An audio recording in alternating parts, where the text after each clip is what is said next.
What's going on, hockey world? This is the Leafs Convo podcast. I'm Norman James. Mike Augello is standing by. He and I are going to talk about the Leafs' place in all of this. The Jays are about to enter a rebuild. The Raptors are a year away from a rebuild. The Leafs? Well, they're pretty much built, aside from a little bit more defensive help that is required. Are we entering a Leafs decade of dominance?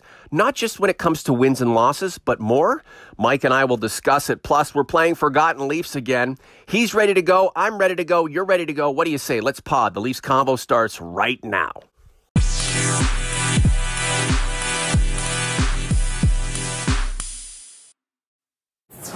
And here he is, the one and only Mike Augello. Good morning, sir. Good morning, Norman. How are you? Let's see. It's the middle of July, and there's not a ton of hockey news, so it's I'm sort of in that limbo period where I'm sort of wishing I could fast forward to like September 14th. Well, we have to be careful what we broadcast, right, Mike?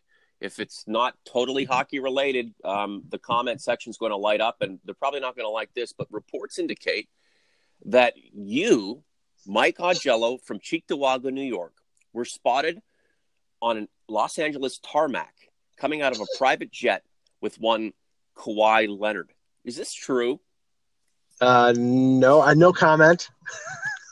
No, I've never been to Los Angeles, and I do not know Mr. Leonard.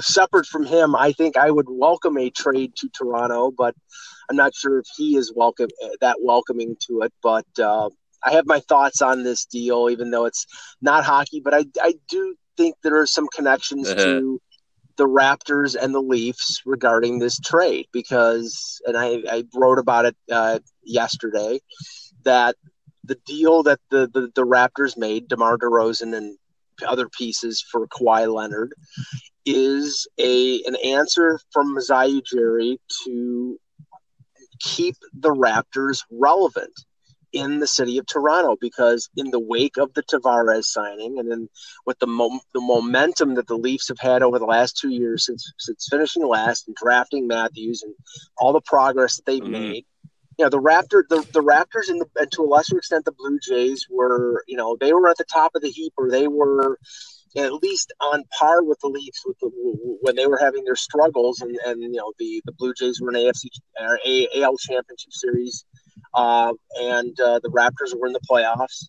And now that the Leafs are back to a certain level of success, I think those teams, especially where they are right now, have the potential to be marginalized. And I think that the Leonard deal is a way to keep the Raptors relevant in the city of Toronto.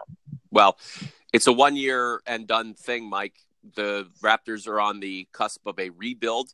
If it doesn't work for them this coming basketball season, then we even if it does work for them and Kawhi Leonard does fly the coop for Los Angeles, the Raptors are going to rebuild, and they'll be a few years behind what the Blue Jays are trying to do right now. Can Kawhi Leonard skate backwards?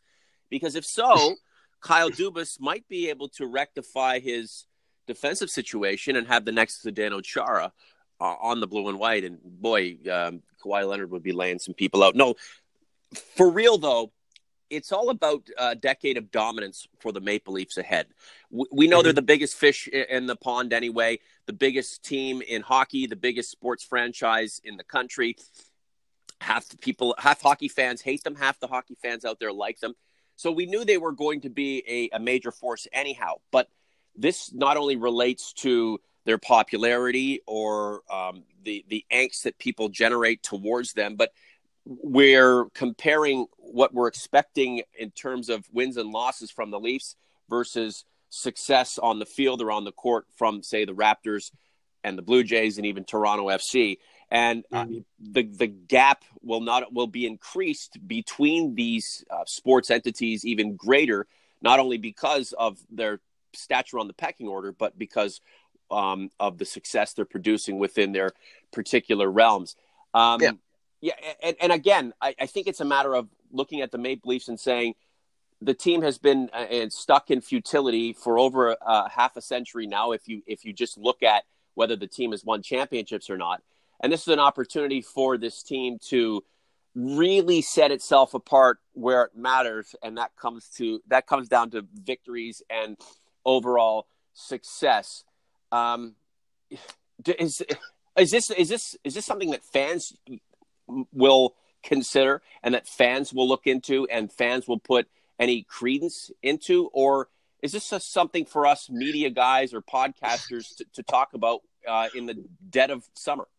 Well, I think fans have a short attention span, and I also think that these two organizations, the Raptors and the Blue Jays, maybe took it a little bit for granted that the Leafs would be not as much competition for them for maybe 4 or 5 years based on, the task that it looked was in front of them after they finished last overall. They've rebounded much quicker. They won the lottery and got Austin Matthews. They have young players who have I think have exceeded expectations much quicker than they thought that they were. Mm-hmm. And if you look at the Blue Jays, they had that run of 2 consecutive ALCSs.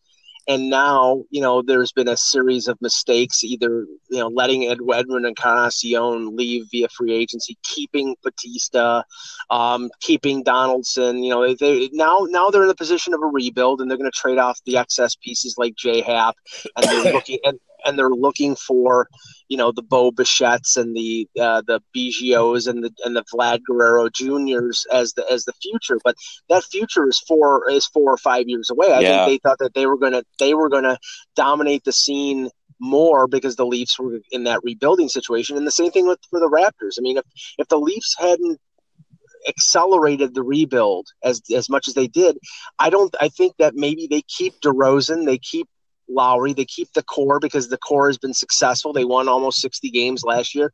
But now with the Leafs moving forward and then making the big splash at Tavares, I think the Masai Ujiri thought, okay, we've got to win now in the short term. Otherwise, nobody's going to give a crap about us. Well, Lowry and DeRozan took the Raptors as far as they could take them in the playoffs, and it just wasn't far enough.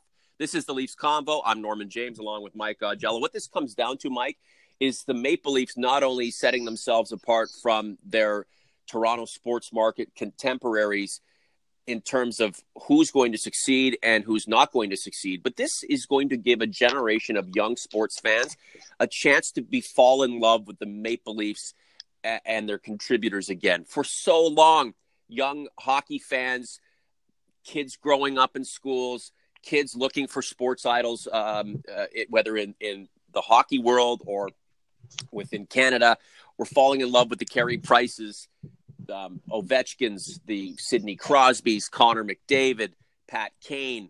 There weren't too many Maple Leafs for young sports fans to fall in love with or to make connections with. This is an opportunity to not only follow a winning sports team for maybe a decade for guys like you and I, but for kids looking for sports heroes to look to the Maple Leafs and focus on a Austin Matthews, or to generate a hero idol relationship with a John Tavares or a Mitch Marner. This is an opportunity for the Maple Leafs to not only be the best team in the Toronto sports market, maybe in the Canadian sports market, but to become that focal point for dreaming again, for kids to look at a new set of heroes wearing the blue and white, as opposed to the Maple Leafs being a laughingstock or an afterthought as it was for so many years. This is a real opportunity for the Leafs to transcend fandom and to really become the centerpiece of Canadian Toronto sports for a very long period of time. And it goes beyond wins and losses or the expected success that we think the Leafs are going to have for many years to come. Well, and to that point, it's funny because at the development camp a few weeks back, Sean Dursey, the Leafs second round pick, now he's 18, 19 years old. And, when he was a young kid, he was watching those teams, the 2001, 2002 Leafs, the last teams that made the conference final. And, his favorite defenseman growing up was Brian McCabe. And Brian McCabe was one of the better defensemen on the last successful Leafs team that made the postseason.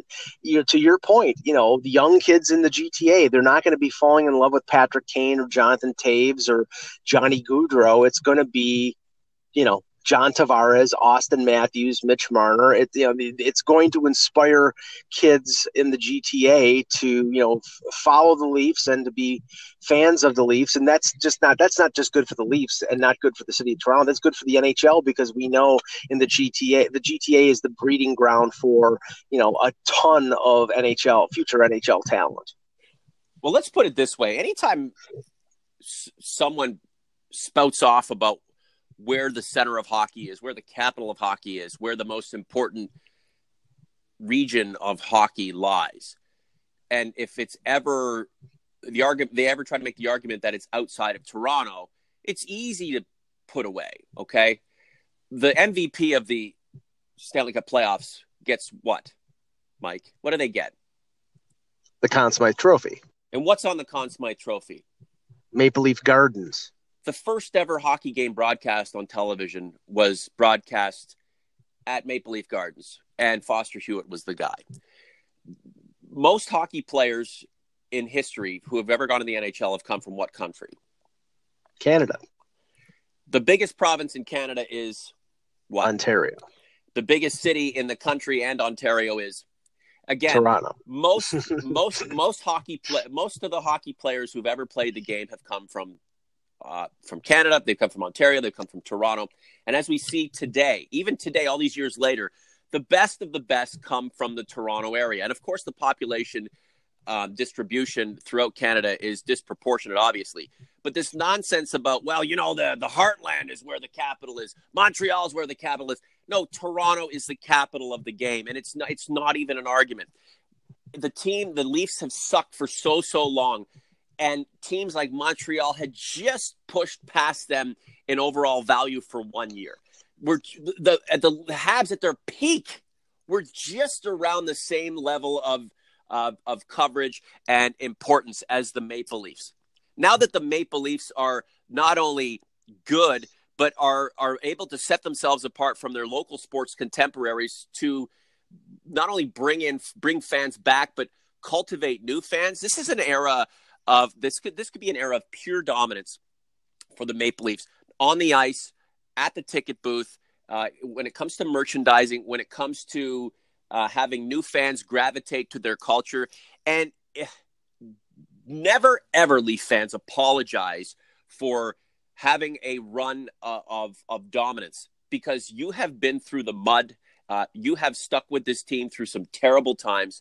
And this is the Maple Leafs' time to do it all. And I'm really looking forward to it. And I think guys like us who've had to deal with a lot of failure over the last 20 plus, 30 plus years, I'm not saying we gloat about it at all. I think it's just, it's almost as if we went through these terrible journeys in the hopes of reaching this point where everything was going to work out right. And so far, so good. I think what they need to do now is cap a lot of the success off with a couple of Stanley Cups. And man, oh man, I'm really looking forward to that run. Mike, can you play Forgotten Leafs with me in a couple of minutes?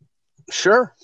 What other things do you want to add to this discussion we're having right now? It's going to be short and sweet, but the Blue Jays are clearly in the middle of tearing things down, and better days will be ahead for this team. They could have the best prospect in baseball coming through the pipeline through Buffalo and maybe even to Toronto by September, and that's going to be a lot of fun. The Kawhi Leonard trade, one of the top 5 players in the NBA, joining the Raptors for what we believe will be one season. The Raptors will go for it. If it doesn't work, then they'll be tearing down too. And then when you compare that to what the Maple Leafs are positioned with now, a whole host of incredible forwards, maybe a little defensive help is needed. But the Maple Leafs are among the favorites to win the East, win the Stanley Cup. And it's not like it's going to be a one and done. This team could be running high and running at the top of the league for a good 8 to 10 years. What do you want to add to this discussion? And do you think it's trivial, Mike? It's just novel, big deal. I mean, the Leafs have it all anyways. Why do they need any more? Well, I still think there's a few dominoes left to fall. I sort of divide, and I'm going to write about this in the next couple of days. I sort of divide the rest of the summer up into two segments. I think the next couple weeks with salary arbitration hearings going on with a variety of teams, things are going to fall into place for other teams, not the Leafs, because the Leafs don't have any players going to arbitration, but like teams like Minnesota with Matt Dumba or Winnipeg with Jacob Trouba, if they come in at a high, if they don't get long-term deals, or even if they do get long-term deals in terms of Dumba, they may have to make moves to clear out a player or two, because they're going to have to pay a guy like Dumba over $5 million or maybe even close to $6 million on a new deal. And if that happens, they may have to trade a guy like Jared Spurgeon, who might be a defenseman that the Leafs are interested in. Or if Jacob Trouba signs a deal that's in the $6 to $7 million range, which is what he's asking for, they may, the Jets may have to trade Tyler Myers, who's an unrestricted free agent at the end of this upcoming season. So, I mean, there may be opportunities for the Leafs to find that defenseman that they've been looking for from other teams if certain things fall into place. And I'd say after August 1st, after the arbitration hearings, maybe going in the second week of August up until the beginning of training camp, it's going to be the whole PTO scenario with teams where veteran guys, they can't get maybe the amount that they were looking for, and maybe the Leafs will look for that, a Dan Hamhuis or Kevin Bieksa or one of those guys as a walk-on, as a PTO, and maybe they do what they did last year with Roman Polak, bring them to camp and then sign them after, and that might be the way they improve their defense a little bit. If you had to put down a couple of shekels on what Kyle Dubas does to augment or attempt to improve the blue line between now and the start of training camp, do you drop those shekels on Dan Hamhuis, or do you think it's Kevin Bieksa? Who do you think it is, if you had to pick? I would go for Hamhuis because I think he's got more left in the tank. He's 35. He played over 20 minutes a game. He's played for Babcock before. There's a number of things that you can just check off that I think he would be a better fit. Now, he's a left-hand shot, so it would probably necessitate, moving somebody who's playing left D over to right D. I know Dermott has played right defense at times, but maybe Hamhuis can play right D since he's a veteran guy. But I do think he's the best guy out there. And if they definitely need a right hand shot, then it would probably be Bieksa. But I'm a little skeptical of him. He's 37 years old. Yeah. I don't think there's a lot left in the tank. Did you say they were trying to acquire a player named Chekhov? No. This isn't Star Trek. He sounds like he'd be good. Did he play in the 72 Summit Series? Chekhov? No. Sounds like he'd be amazing. This is the Leafs Convo. Norman James with Mike Jello. If you have a Dan Hamhuis back there with a Ron Hainsey, I mean, you're upping the average age of your defense core just a little bit. There are a lot of young cats out there, and would you bring in a Dan Hamhuis and you go forward? The Leafs still probably projected to pull in 103 to 110 points, but that conversation will still be alive, and there will still be a lot of context to the argument that the Leafs just don't have that Stanley Cup caliber defense. Are you just willing to say, hey, you know what, we're going to go forward? It's not an easy market to succeed in right now, this defensive mid market, and we'll take what we have, and we'll see if we can keep adding to it as time goes on. Mike, I mean, sometimes you just have to piss or get off the pot. Well, the firepower that the Leafs have gives them the luxury, especially in the first half of the year, to experiment a little bit. Yeah. And if, not to say that I think they're going to do this, but if they did bring in a veteran defenseman, whether it be Hamhuis or Enstrom or somebody like that, and they put that guy on a bot, to me, what they should do is put that guy on a bottom pairing with Hainsey and have Hainsey kill the penalties like he's, like all the penalties like he's been doing. And hopefully this guy is a guy who can be a penalty killer. I would give Travis Dermott top 4 ice time to see whether he can handle it. And, he's going to make mistakes. He's going to have some, flubs, but in the end, at the end of the season, after a full year of playing with either Zaitsev or Riley, he might be good enough, and it would allow them to trade Jake Gardiner at the deadline, or it would prove that they have a replacement for Gardiner if they just let him walk in free agency. So I think they need to step up the track of Dermott into a top 4 role, but I'm not sure whether Babcock has some confidence in him, but I'm not sure if he's going to do that. Should we be talking a little bit more about Igor Ozhiganov, Mike? Is he a guy who could surprise? Maybe a Timothy Liljegren does some things during training camp that gets people excited, so that if they do bring in a Dan Hamhuis to fill out the blue line with a little bit more experience, a little bit more wisdom, right? That we can say, hey, Dan Hamhuis will help us get so far. But it's all good because we've got these Igor Ozhiganovs and it's Timothy Liljegrens coming through the pipeline who will be able to grab the baton at some point. I think there's enough interest around the league in a guy like Hamhuis. If you look at the free agent list of defensemen, that he's going to demand a 1-year contract at least.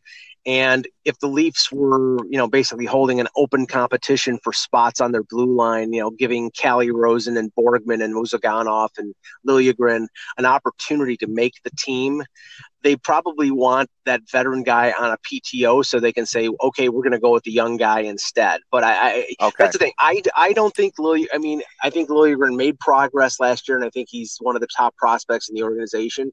I would be shocked if he plays any more than a game or two with the Leafs next year. Okay. I just don't think he's ready. Ozhiganov thing is, I can't evaluate him because all I've seen him on is YouTube videos from the KHL, and I don't think anybody really can make a determination on him until you see him in training camp and see him in preseason games and see how he is speed-wise compared to the NHL. Can you imagine, though, Mike, if the Leafs had many facets of their operation that needed repairs or needed upgrades? We'd be talking right now and thinking to ourselves, where do you start?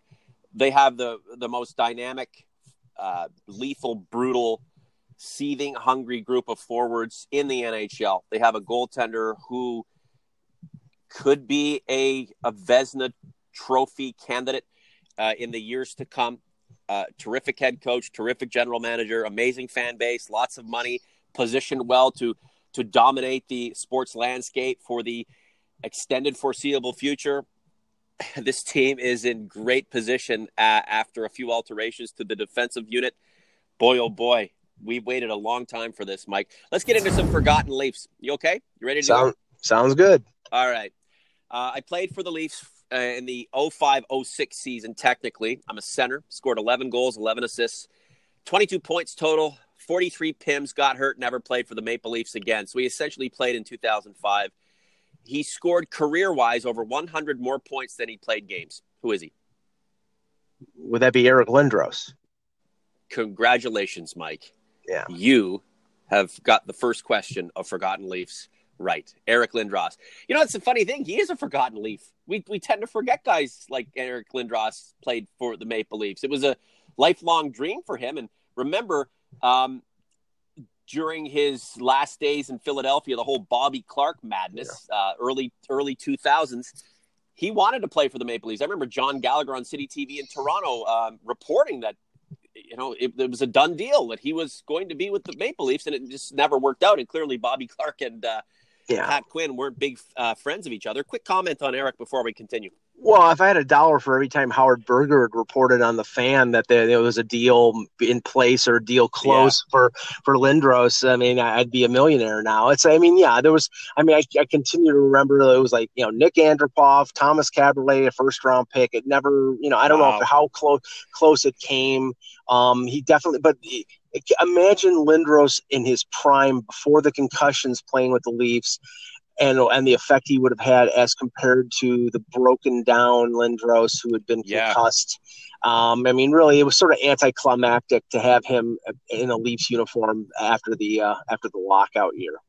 It was just something for him, right, Mike? Can you imagine Eric Lindros as your one center and Matt Sundin as your two center? Two of the best players to play in their eras. And that would have been a lot of fun. But there's a lot of woulda, coulda, shoulda when it comes to the Maple Leafs, right? Didn't Wayne Gretzky want to play for the Maple Leafs too? And Steve Stavros was just too busy worrying about Nob Hill Farms falling apart or whatever it was. And I will say this about Eric Lindros.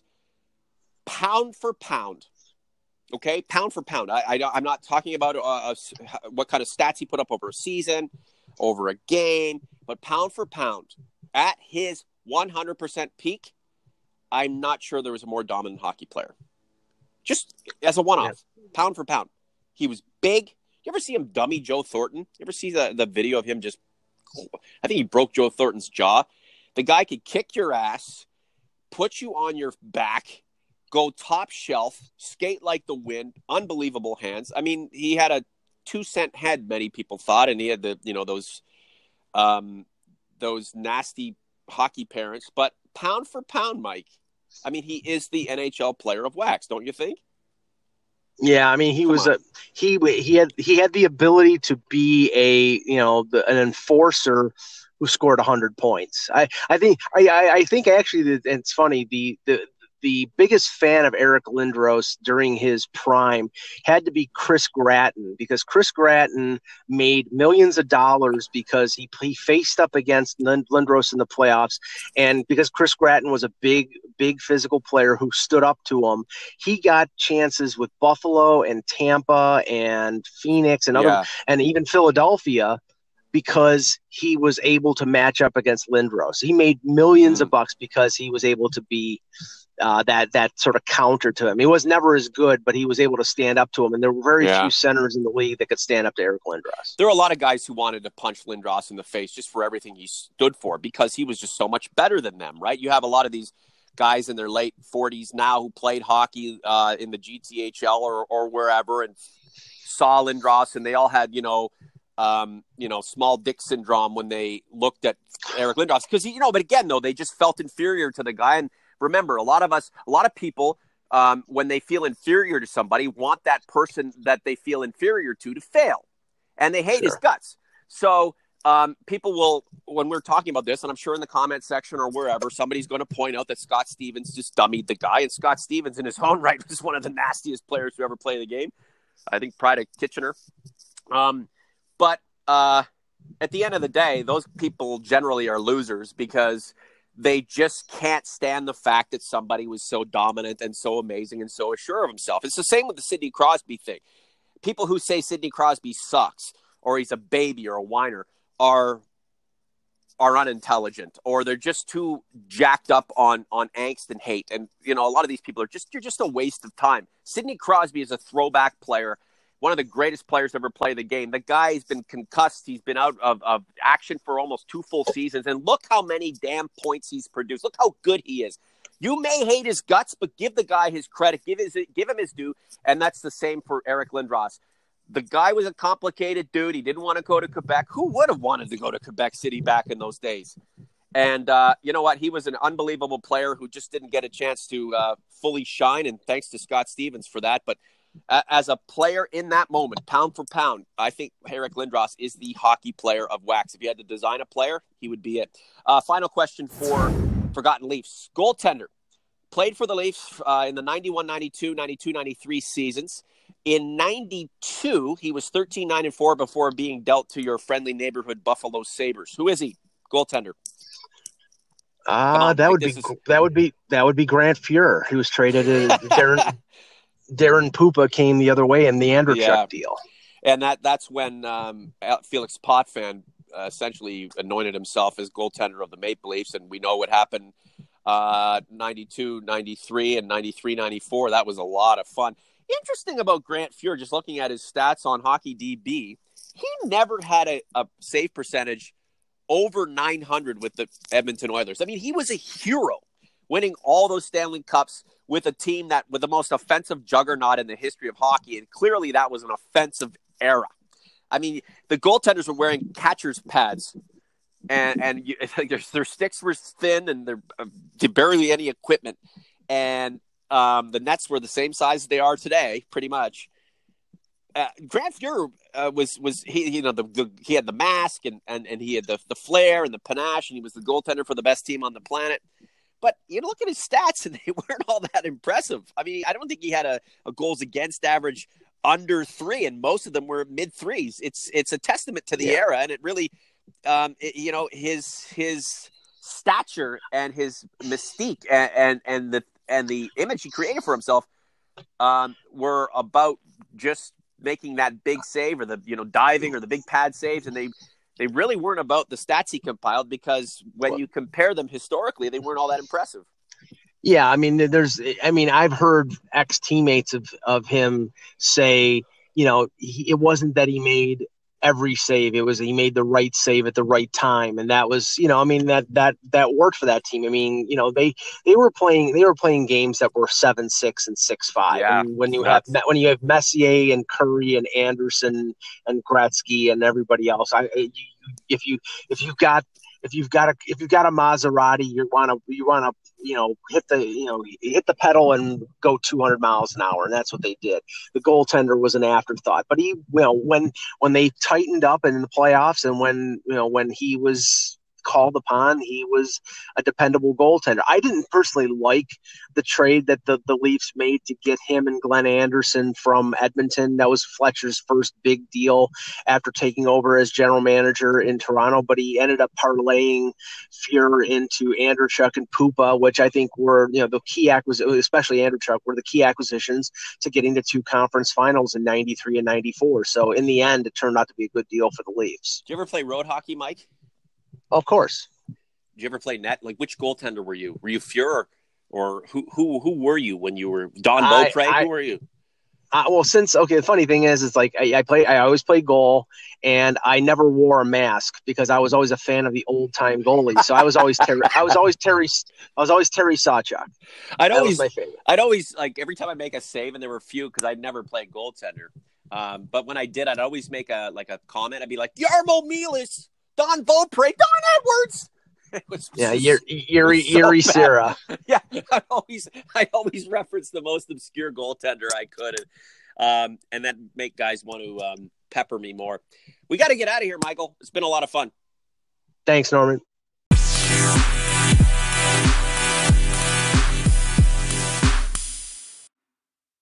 I love Forgotten Leafs because we bring up all kinds of forgotten stuff, and the conversation just keeps on going and going. What do you think of Forgotten Leafs? Do you want to try to stump us with obscure Maple Leafs from the past that you don't think we'll remember? At Mike in Buffalo, at I Am Sports Hard, at the Leafs Convo. In the meantime, on our YouTube page, our friend Kyle Outridge is doing a great job. The Prospect Prince, wrapping it up, giving us some nice analysis on the Leafs' recent draft picks. Check out the playlist. Get lost in the take, and I'm telling you, you'll be better for it. Bonfire.com. We've got some shirts available. We will. Check that one out. Also, our Leafs summer gear. There's a few days left in the campaign. Go ahead and pick up some Leafs Convo gear for yourself. And when you do, you're also helping this podcast in the process. For Mike Augello, I'm Norman James. Thanks for listening to the Leafs Convo. Talk to you soon.